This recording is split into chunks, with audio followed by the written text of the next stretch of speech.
Sumisilip na naman nga si Mr. Jose Marichan. Kaya naman uunahan na natin siya. Gumawa na tayo ng salad. Gagawa ako ng all-time favorite na buko pandan. Pero paano kung walang buko? Don't worry, sagot ko yan. Kaya naman panoorin mo hanggang dulo.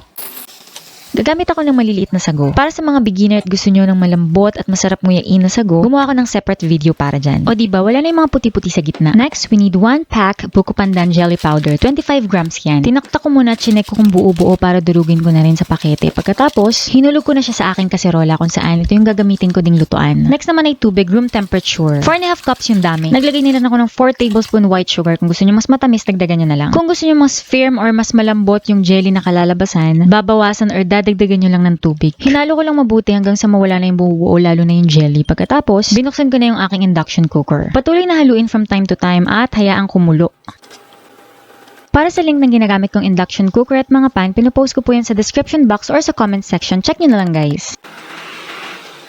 Once na kumulo na siya, patayin nyo na at ihanda nyo na agad yung inyong lalagyan. Or yung container na pagta-transfer nyo ng jelly kung saan, iyon yung pinaka magiging mold niya. Dahan-dahan ko nang binuhos dito sa aking microwavable tub. And extra procedure kung sinisipag kayo, pwede nyo putok-putokin yung mga bubbles gamit ng toothpick para mas makinis yung kalabasan ng jelly.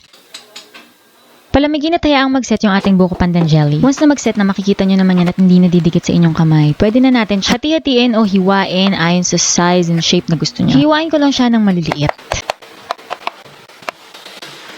O diba ang cute nilang tingnan, itabi lang muna natin yan. Pagkatapos, gagawin naman natin yung buko or coconut meat substitute. Hindi naman ganun karami yung gagawin ko, kaya kuha lang ako ng 1 tablespoon unflavored jelly powder. Next, total liquid na kailangan ko ay 2 cups. I have here a small can of coconut cream, which is more or less 1/2 cup. Kaya ang ginawa ko, yung kulang pa na liquid ay nilagyan ko na lang ng mga 1.5 cup na water. Basta total niya dapat ay 2 cups. Nilagay ko lang sa kaserola kung saan ako magluluto and then maglalagay lang ako ng 4 tablespoon white sugar. Kung gusto nyo mas matamis, dagdagan nyo na lang. Disclaimer lang, mas okay pa rin syempre kung fresh buko meat ang gagamitin nyo. Pero ito, tamang-tama siya dun sa mga lugar na hindi na makakita ng buko or nagkakaubusan na lalo kapag okasyon, diba? Again, mix it well bago nyo buksan ang inyong mga kalan. Haluin lang from time to time para hindi magbuo-buo. Pagkatapos, hayaan nyo lang kumulo.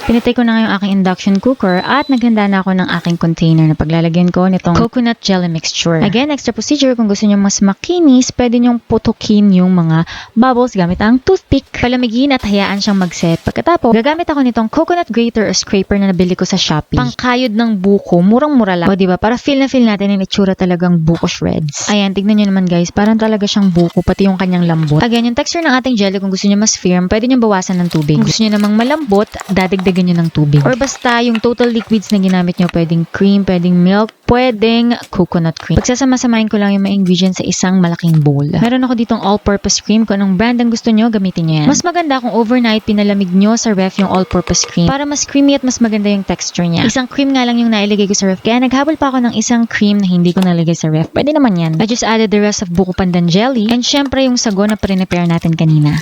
At naghanap talaga ako nitong buko pandan flavored condensed milk para naman talagang kumpleto sa lasa. Sa mga sponsor po ng gatas dyan, baka naman. Sasama-samahin lang natin yan dito sa ating bowl. At syempre pa, ilalagay na natin yung fresh buko kung meron kayo dyan or yung ating buko meat substitute na ginawa natin kanina. At haluin natin mabuti, diba? Napaka-satisfying ng paggawa nito. Nakaka-enjoy, nakakawala ng stress at malilibang ka talaga. Ito na nga guys, napakasarap at sakto lang sa tamis nitong ating buko pandan salad na patok sa ating mga Pinoy. Pwedeng-pwede nyong ipanghanda, ipang negosyo at kung gusto nyo ng dessert, napakadali lang gawin anytime. Pwede nyo siyang ilagay sa mga microwavable tub na may iba't ibang sizes, iba't ibang shape at meron ding takip. Kaya naman i-try nyo na to. Ako nga palang inyong kusinerang ininyera, Jay Nagusin Silvestre. See you in my next vlog!